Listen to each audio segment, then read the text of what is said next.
Welcome to a fresh new podcast, brand new month, Monday, October 2, 2023 on the calendar. Welcome our frequency listeners in Northeast Wisconsin on the FM band and also online at q90fm.com/listen.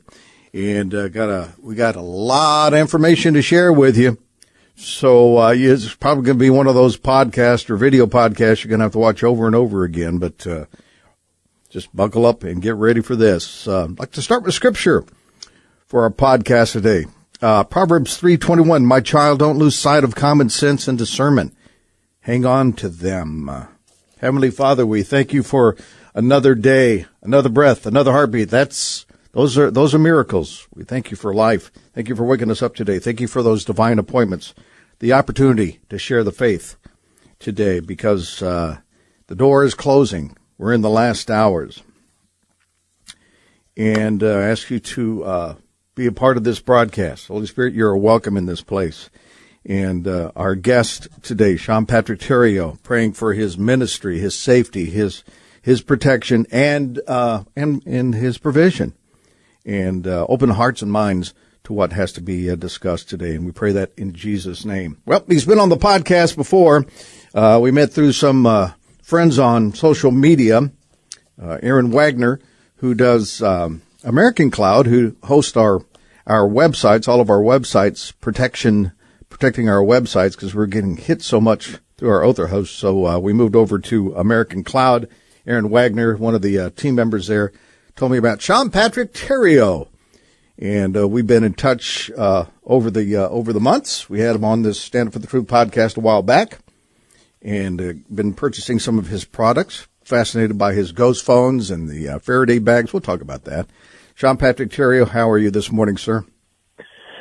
I am doing great, my friend. Thanks for having me back. I was, as we were trying to connect over the last few days, I was concerned. You seem very busy. Yeah, to say the least. So tell us a little bit for people that have never heard of Sean Patrick Tario. I usually do a big, long introduction, but tell us a little bit about you and what you do. Just a little bit here. Yeah, so just the brief version for those who didn't tune into the last episode is I've got a career in Silicon Valley as an entrepreneur, working for various different software companies, infrastructure, data center hosting, network, security companies, and have been, for better or worse, considered a conspiracy theorist since, I would say, 1994, when my dad really woke me up when he forced me to watch Creature from Jekyll Island all the VHS series. I think it was like 7 VHSs at the time. Creature from Jericho? Is that what you said? The Creature from Jekyll Island. Jekyll, okay. All about money and banking and the history of the Federal Reserve in 1913 and whatnot. So I've always been following the money at the end of the day and looking in Silicon Valley about the venture capital and the private equity and seeing where all that money was being placed, and the dots really started connecting, and the Lord really spoke to me and said, look, these companies are being established and set up to manifest the global surveillance state. And if you read the Patriot Act, which I did as a 20-year-old, as a crazy 20-year-old in college, reading through this long document, it just became so obvious and apparent to me that they were meticulously going about dissecting all of our liberties and freedoms and trying to normalize this surveillance state. So fast forward a bunch of years after working for these different companies, I got very disturbed, as many of us did, watching what happened on January 6th, and was just on my knees in prayer and tears, pleading with the Lord to leverage me in some capacity, because I had literally spoken with numerous friends and family that they were not going to allow a discussion on the floor of Congress about the fraud that had occurred in the election. And sure enough, that's exactly what happened, and it played out almost to a T as I had thought it was going to. And I was like, I'm just so tired, Lord, of being right when I say I told you so, for these things that are just catastrophic to humanity, and to what we're trying to accomplish here on earth, saving souls at the end of the day. And so it just became very obvious and clear to me at that time that my mission was to start building the parallel infrastructure to support conservative content online. And as Parler got kicked off of Amazon Web Services, and other companies got deplatformed from GoDaddy, from MailChimp, from all these different Silicon Valley companies that were backed and owned by very woke capital. And I've known many of the CEOs and entrepreneurs in these companies who will freely admit and acknowledge that if they could do it over again, they would not have accepted the money because it came with all kinds of terms and conditions that they were not aware of, and they had to effectively sell out because of their investors almost forced them to be in a position where they needed some kind of an exit strategy. So, long story short, that's the mission that I've been on, and I've been building parallel infrastructure. So Aaron Wagner, for example, was my right-hand man, COO, for many years with my company. We helped get a company up and running that was providing hosting services and network and security services for that conservative content. He then migrated over and started a new firm, which is American Cloud, and is now the CEO of that firm. Right. I transitioned over and have started working specifically with both individuals, helping them migrate off of Google, Apple, Microsoft, and Amazon, who control the vast majority of the operating systems for the phones and laptops that people use on a day-to-day basis, in addition to the applications that people use on those devices as well, and coaching them and teaching people about what options are available that are not owned and controlled by companies that are literally trying to kill us right now. Seems hard to believe. The garden hose for me was True Social. Now, I was a part of Parler social media years ago, and I think 2018 is when I got on Parler. And then I saw what happened, of course, after January 6th, and it was just bizarre watching it playing out in real time. What was going on with Parler and Amazon, Jeff Bezos, and just those dots that nobody ever connected. And so here we are today with Sean Patrick Tario on Stand Up for the Truth. His second visit with us here on Stand Up for the Truth. This is a fresh new podcast. And so we're not going to cover too much what we did last time because we need to kind of be in the now. And you sent me some notes here, and I got a chance to brief over it. The headline is from Jeff.pro.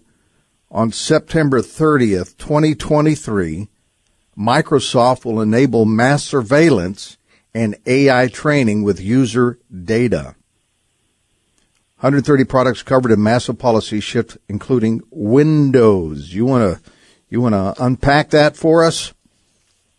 Yeah, I mean, the reality is that we have been given these tools in the laptops and the phones that we use on a regular basis, both in our personal lives and our professional lives, that are owned by Microsoft, Google, Apple, and whatnot, who are literally those responsible for the same global surveillance state that we're fighting against. So with that in mind, it is no wonder that they are enforcing and enacting policies, whether it's Google, because Google also enacted a huge policy globally last month, so 2 months ago, actually. We're in October now, keep forgetting. And Microsoft now just made it public that they are doing the same across all of their products. So whether you're on Skype or Teams, Office 365, or simply using a Windows operating system, what they have now changed in their terms and conditions is making it very clear and apparent that they now claim access and control over all of your data, which they've already had and been doing. But just like the Patriot Act, where our government was already spying on us, they simply wanted to make it official so that they could not be found, legal and liable for a lot of the things that they were doing. So all of your information that is clearing through and on your desktop, your Windows desktop, Windows is now saying, well, that's ours. We can use that in any way we want, which is no different than people who are on Facebook's platform or on TikTok's platform or Instagram or any of these other social media platforms. All of the content that you put in there, your comments, your pictures, that's all now claimed. Once you put it in there, is claimed by that social media provider for them to use and do whatever the heck they want with. So people really just need to stop and think, like, am I okay with this? Am I okay with these companies that spend billions of dollars annually, on candidates, causes, and organizations that are literally trying to kill us right now, to claim access and control over all my data, censor my information, throw it all into a massive Hive cloud database, which is shared amongst all these different service providers, these big tech service providers, and our government, so that they can just keep learning more about us, so that they can recall certain conversations that may have been had with certain individuals to try to use it against us for whatever purpose. And, very important with that conversation is people say, oh, well, I have nothing to hide. It's not a big deal. I'm not doing anything crazy. But that's like saying, well, my First Amendment doesn't matter. Sure, it's okay if that they're censoring people because I'm not saying anything outlandish or outrageous, or it's okay that they confiscate all the guns because I really don't plan on killing anybody. These things definitely do matter, and we have a choice. So that's the key piece here is we have a choice. We can opt out of this system. So I think that leads into what we really want to dig into, which is, okay, well, what can people do about it, right? What are the alternatives that people have? We're speaking with Sean Patrick Tario. His website is mark37.com.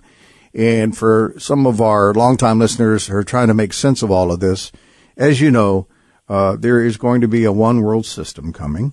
The Bible is prophesying it. One world religion, one world currency, and one world. It's going to be a one world system. So we're trying to connect the dots here.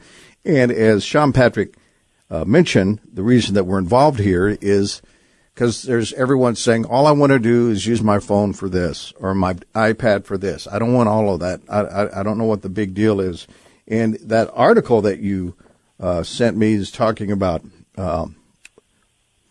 Windows Office, Teams, Skype, and Xbox, things that everybody has just been using for years and years and years. And I just, something just popped in my head that I tell people often, if it's free, then you're the product. And, yeah, most definitely. Yeah. If it's free and they're going like, hey, it's free. What's if Facebook wants to do that, I'm not paying for it. It's their platform or X or Twitter. It's free. So they can do whatever they want to with it. And so here's the danger here. All right. Now, another topic here, open source Microsoft Office. 0365 alternatives that allow people to be productive in business without needing Microsoft. Because one of the things that you do is you do these boot camps with corporations that are going, is there a way out? Are there alternatives? Your thoughts? Yeah, so I've spent nearly every other weekend, if not every weekend, over the last almost a year, traveling the country and going to different cities in California, Arizona, was actually just near you up in Wisconsin, Pennsylvania, Tennessee, South Carolina, North Carolina, Georgia, you name it. Been all over the place, training organizations and companies that are what I consider to be on the front lines of the war that we're in now. And I think everyone that's listening can probably say, yep, we're in a war right now, that we have enemies, foreign and domestic, mostly domestic these days, who are following, Sun Tzu's art of war, and dismantling this country from the inside out without having to put a single soldier on land, firing a single shot.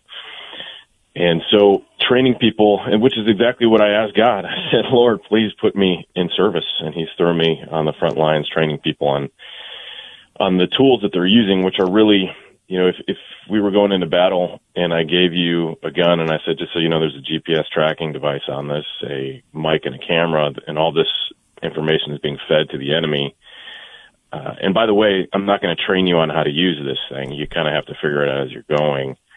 Good luck. And I walked away. Would you bring that into battle? You wouldn't. No one in their right mind would do that, right?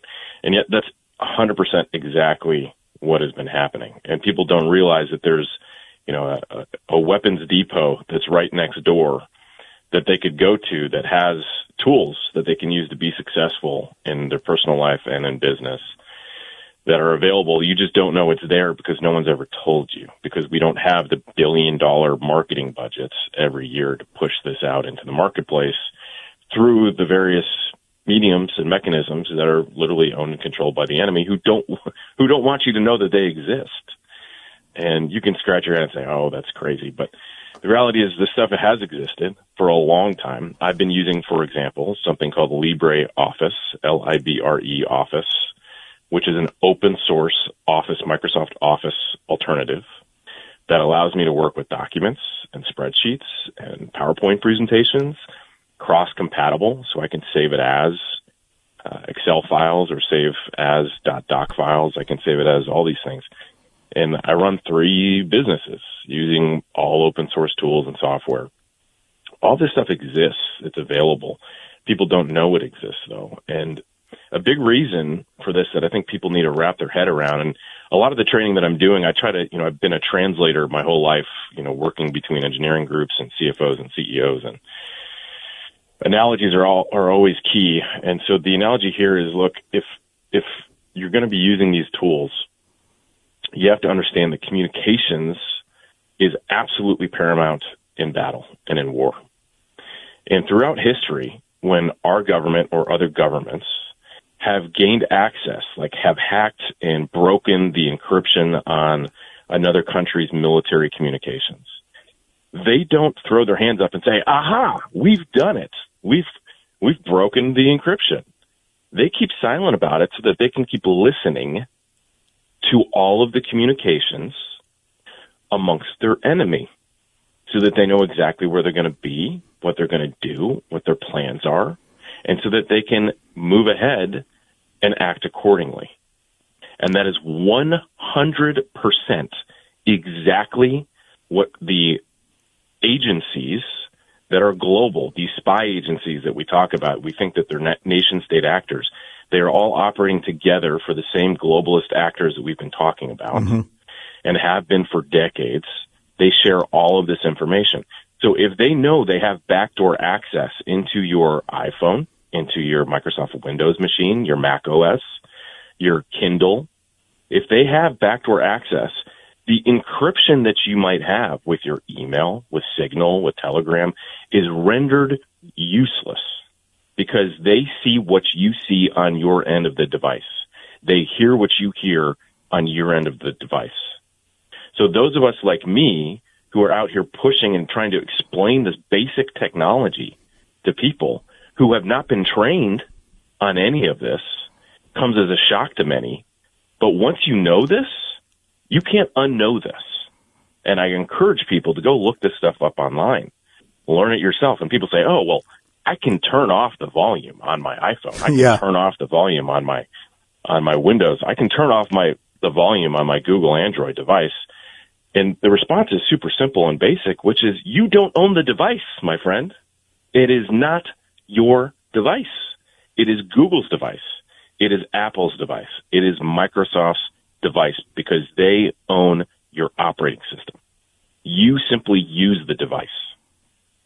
And when you understand that and can wrap your head around that, the urgency that I think people need to have to start migrating off of these platforms starts to set in.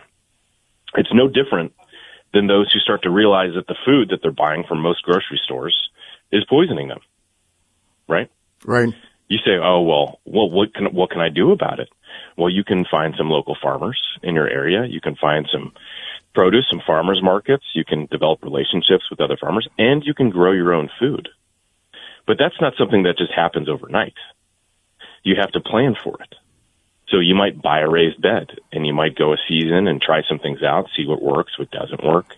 Try to find some communities that you can join who can teach and coach along the way and figure out what works in your climate, in your area. So it's a journey and it's a process, and people just have to realize that you can't just flip a switch and migrate everything over, and all of a sudden you're just up and running and you're totally honky-donkey and everything's working seamlessly. You have to plan for it, just like you would plan for changing your banks. So when people woke up and realized that Wells Fargo and Bank of America and these other large global bank institutions that were kicking conservatives off and out of their own banking platforms weren't companies that we should trust with our money, and said, okay, well, I'm going to find a local community credit union to work with. You don't just open up the new bank account and then all of a sudden you're live. You have to do an audit of your existing life and all the things that are tied into that bank account, and then slowly make that migration over. Some people can do that in a day. Some people can do it in a week. Some people takes a little bit longer.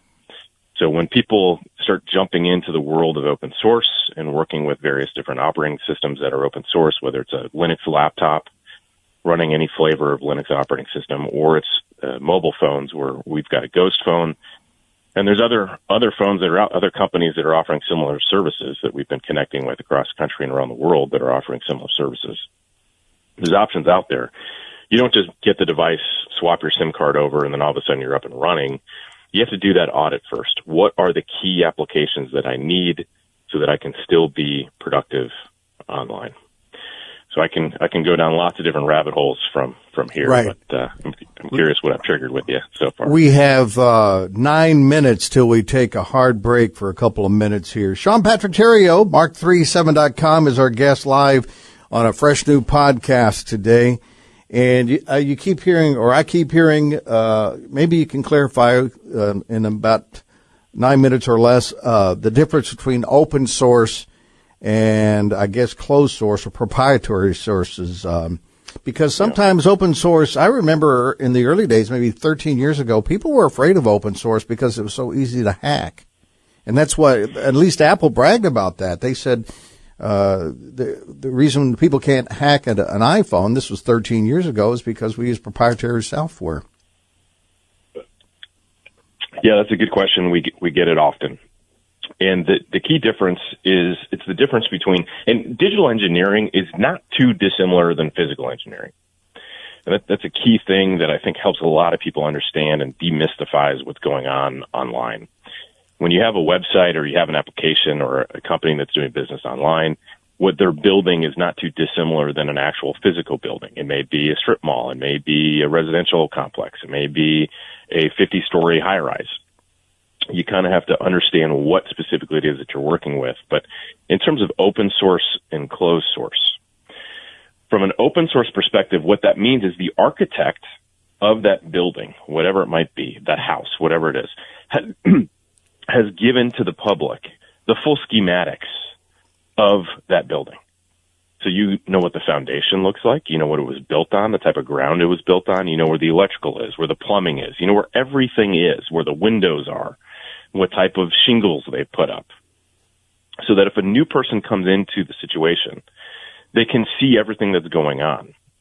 And to some degree, people will say, well, that means people know exactly how to break into the house or break into the building, right? But the flip side of that is that because people can see exactly how to break into the building, you can put stopgaps and measures in place to prevent people from doing that.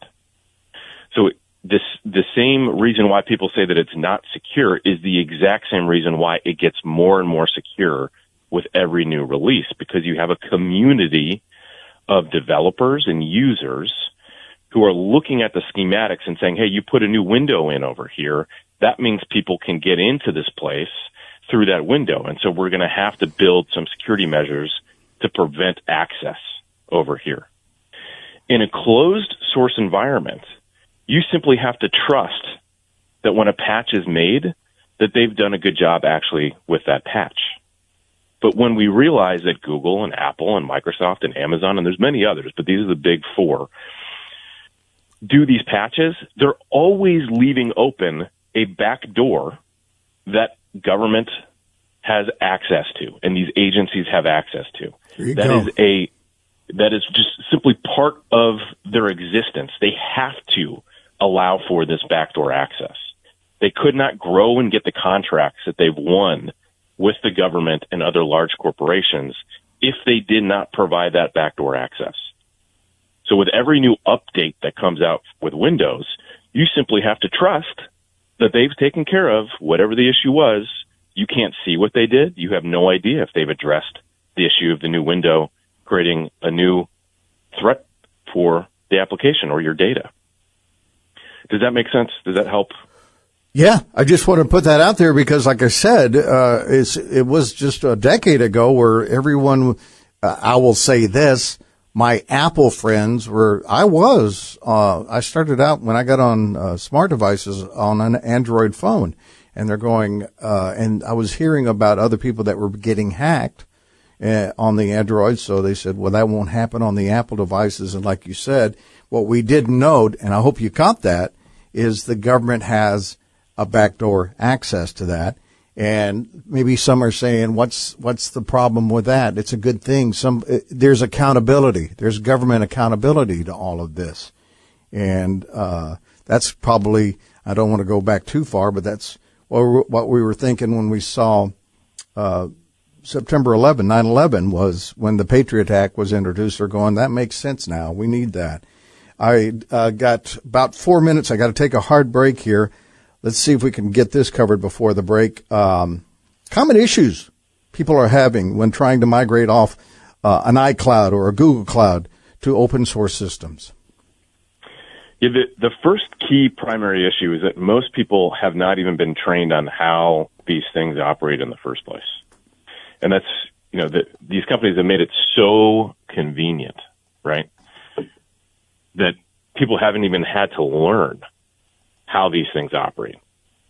So they just pick it up and they just click a few buttons and things do what they're supposed to do. But they really don't understand why or how. It's kind of magic, right? Most people view technology as this magical thing that just happens. And what they don't realize from a security perspective is that they're walking around with these phones, and it's the equivalent of me handing bundles of cash, walking through a very crowded area of criminals, saying, hey, I'm loaded right now. I don't know how to defend myself. Please take my money. So there's an education piece here. And so it's like me handing you a weapon and saying, I'm not going to train you on how to use this thing. Good luck. Yeah. Would you use that weapon? That's a good analogy. Yep. Yeah. So the first piece is education and training. If you're going to be using these devices, you have to have some baseline education.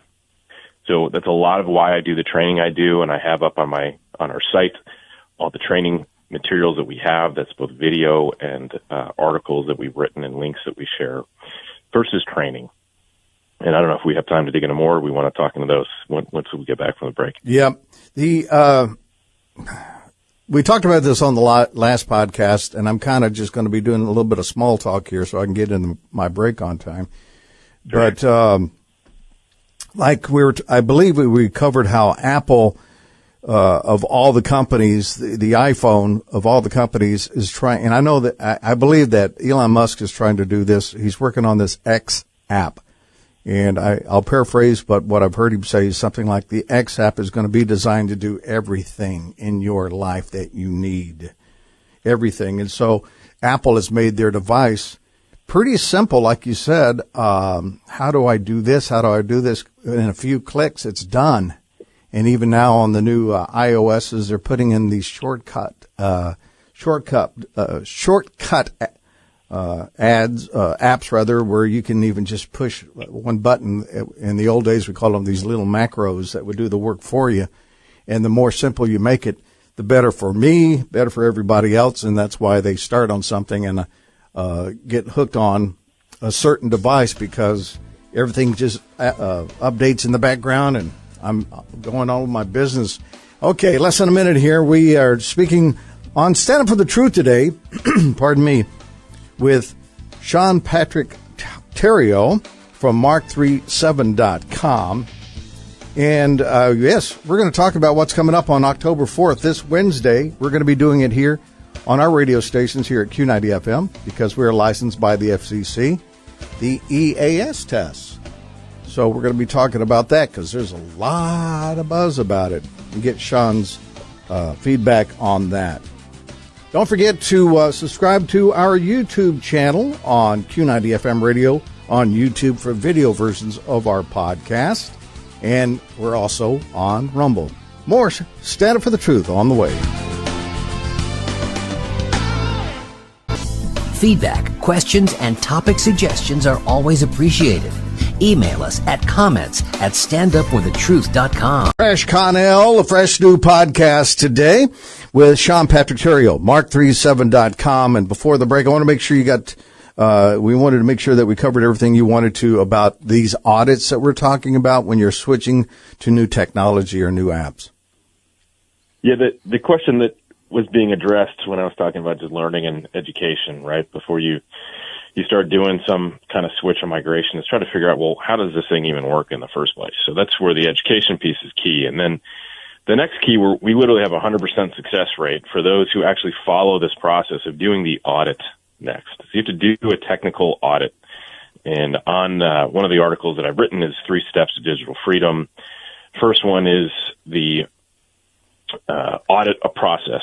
That's the very first step. So you have to look at your phone and say, I have all these different apps that they've loaded onto this thing. What are the ones I need? Correct. What are the ones I actually use? Whether it's your phone or your laptop, you probably have a gajillion of apps on there that they've preloaded, some of which you can't even remove for a very specific reason, because someone brokered a deal and paid a lot of money to be able to make money off of you by them having access to that device and your coordinates and what you're doing on that device, and then selling it on the open market. But you have to understand, okay, of the 50 apps I have here, do I use 4? Do I use 10? What do I use these for? And then the other key piece that's so critical here that most people overlook is, do I need an app to use this tool? Most people don't realize that your browser, that web browser that you use, can get you to a website from your phone, and you can log in and you can use that tool through the browser. And that's important because the browser serves as almost a firewall between you and that company, so that they can't start mining your data from your phone. If you log into Facebook, for example, from your phone, which you can do and use your Facebook account just by simply logging into your account through your browser on your phone, versus installing the app onto your device, which then gives Facebook access to your device. So that's a very key thing, is getting people to really wrap their head around this. Do I need the app to use this tool, or can I simply use it via the browser? And even better, can I just do it from my desktop, the browser on my desktop, versus it being on my phone? A lot of people say, well, I use my banking. I do my banking from my phone. And the real question is, well, do you need to? Do you have to? Is it really just a convenience thing where you like to be able to check every now and again? But is it absolutely critical and essential that you do it? And if the answer is yes, it's absolutely critical that I do it, the next question is, well, can you access your bank account and that information through your browser versus installing the app on your phone?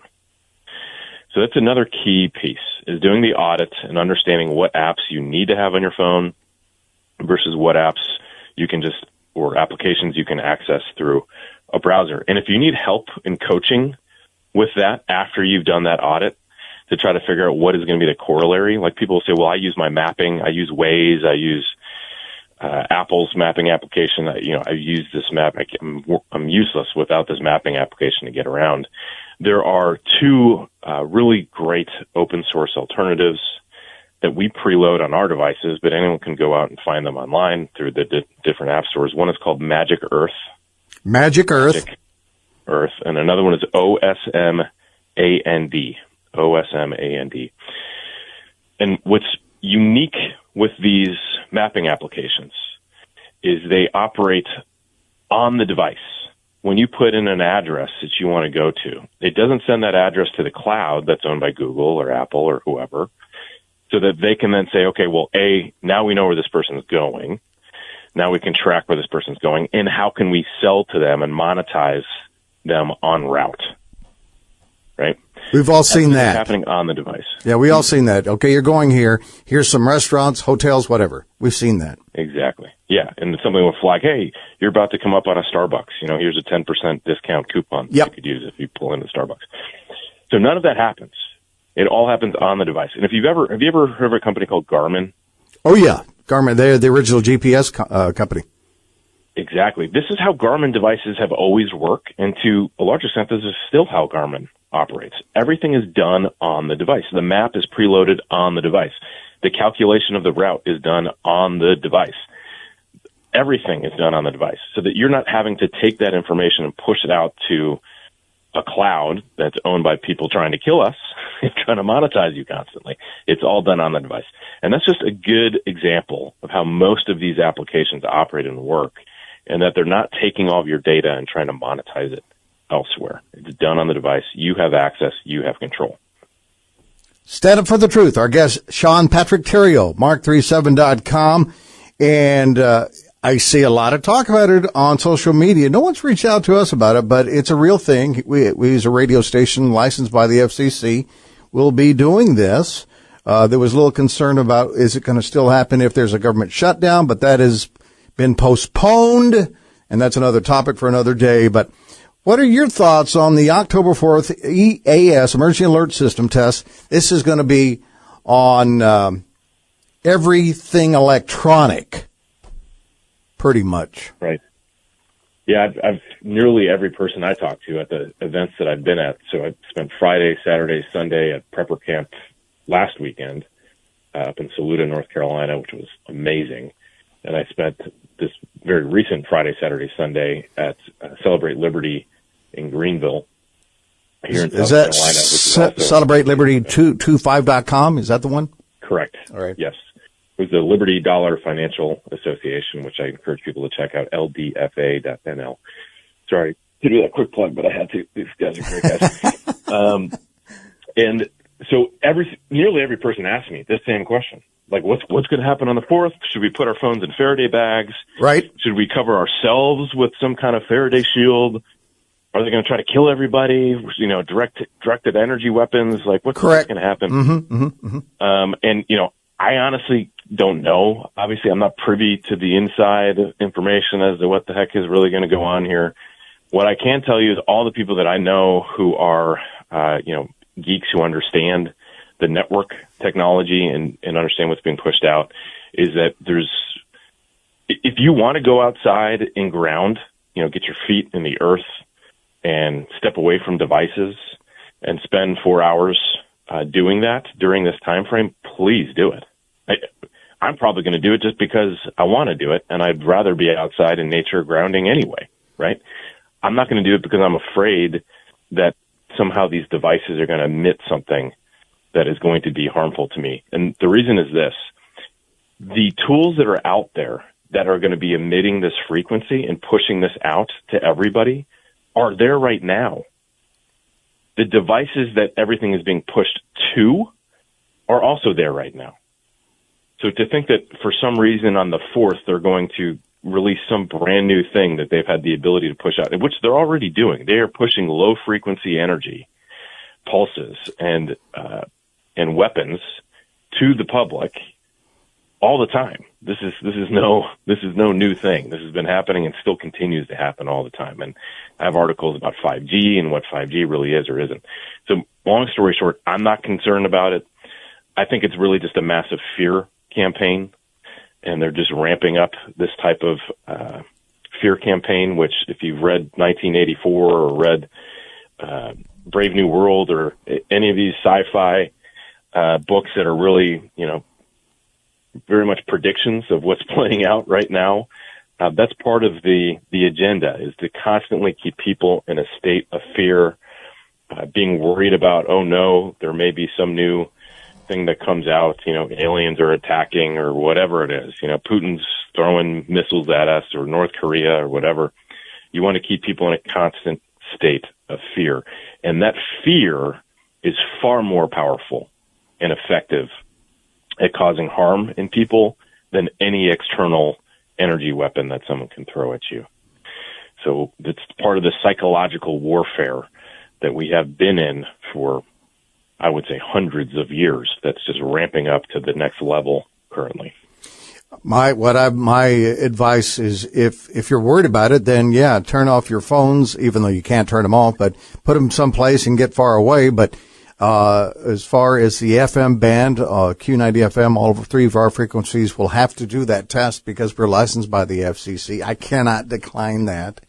So it will be October 4th. I can't remember the exact time.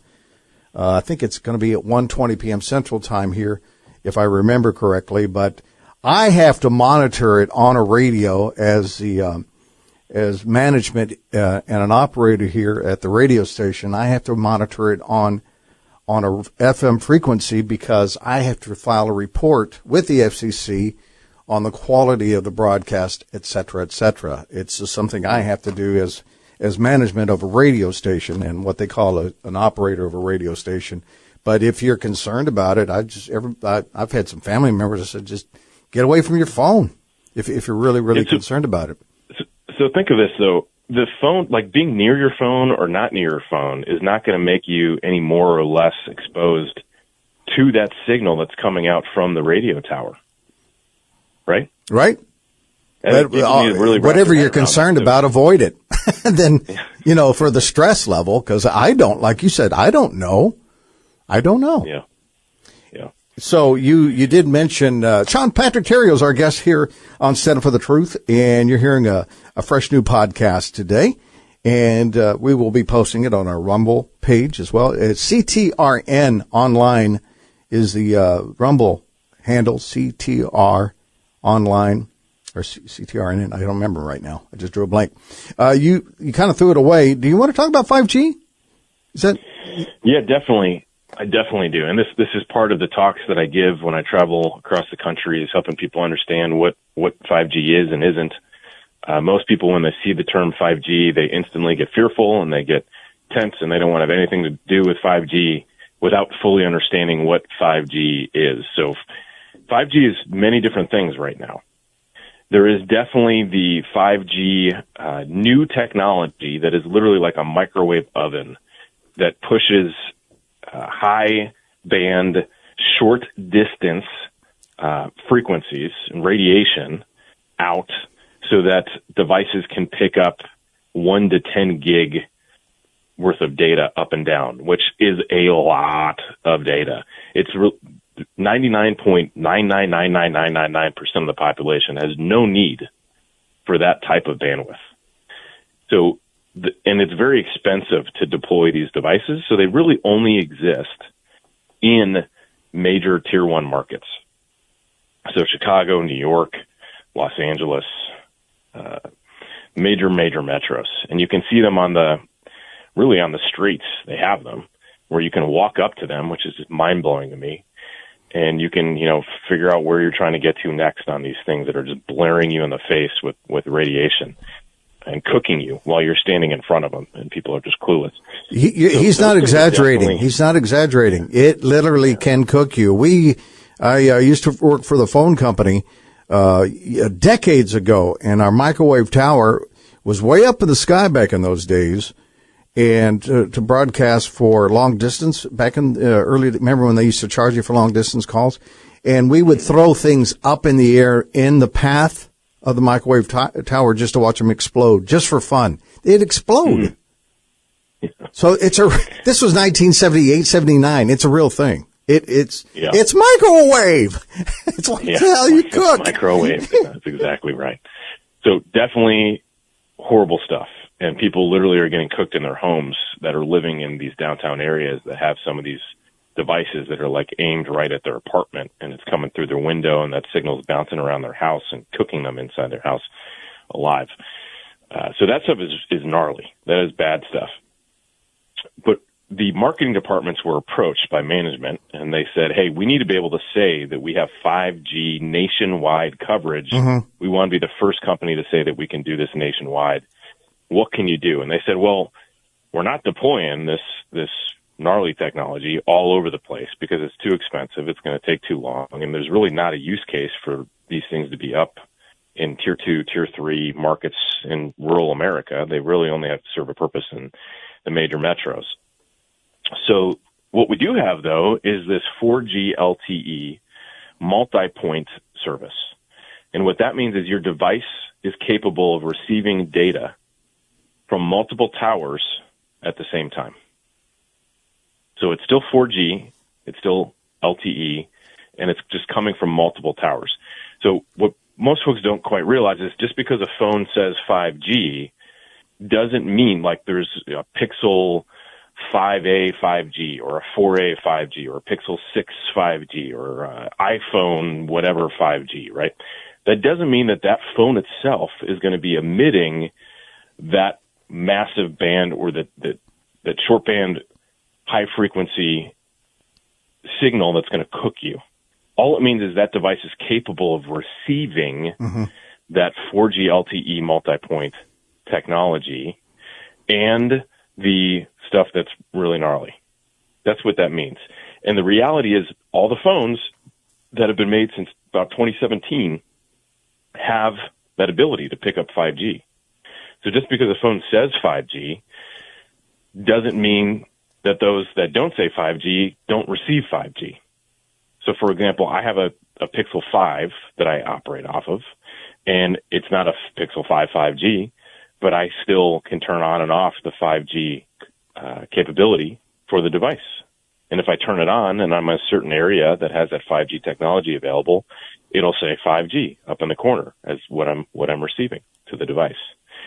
So that's very important for people to understand, because there's been a lot of fear pushed out about these things, and rightfully so. If you're living in major metros, you don't want this type of tech. And people say, well, all this new stuff that they put out on the light posts in town and whatnot, that's 5G technology. Most definitely it is, but it's that 4G multi-point LTE service. It's not the big, like 6-7 foot tall by 3-4 foot wide devices that are literally cooking you if you stand near them or in front of them. Sean Patrick Tario, Mark37.com is our guest. And I wanted to, before we got less than 9 minutes here to wrap up today's podcast, I wanted to ask you, are there, for parents listening, are there some apps that you would say stay away from? They shouldn't be on any device. Can you mention a handful? I just wanted to provide that service. Yeah, I would say nearly every single social media app. There you go. They should stay away from. I mean, for me, that's like saying, would you rather get hit by a 9mm or a 35mm or, some kind of a rifle, or a shotgun? Like, what do you want, a 20 gauge? What do you want to get hit by? Like, what's the safer of these? Yeah, what's the safest caliber to take in the arm? Exactly. I would say none of them. Get away from them. Get your kids outside. Get them interacting face-to-face with people. If they absolutely have to be on any kind of social media, the second they log into that account, they are now feeding information and data. So if they have to have an account for whatever reason, just make sure that they're not posting things, because all of that information and data is being stored. It's being aggregated, and it can and will be used against them at some point in the future, or at very least it's going to be used so that they can profile someone and know exactly what type of words they can use to trigger that person to act or react in a certain way. And that's huge, because when we hear about the World Economic Forum and Yuval, I forget his last name. Harari or something like Yuval Harari or somebody like that, yeah. Yeah. When they're talking about they've learned how to hack the human behavior, right? This is exactly what they're talking about. If I know exactly what words I can say that trigger you, and I know your likes and dislikes, I know where you live, I know your ethos, I know your buying behavior, I can manipulate you, which is what, neuro-linguistic programming has kind of been about for a long time. What a lot of elite businessmen and salespeople and folks have learned is just what words can I use to get someone to pay attention and do the things that I need or want them to do. So Tony Robbins started that movement back in the 90s. Yeah. Yep.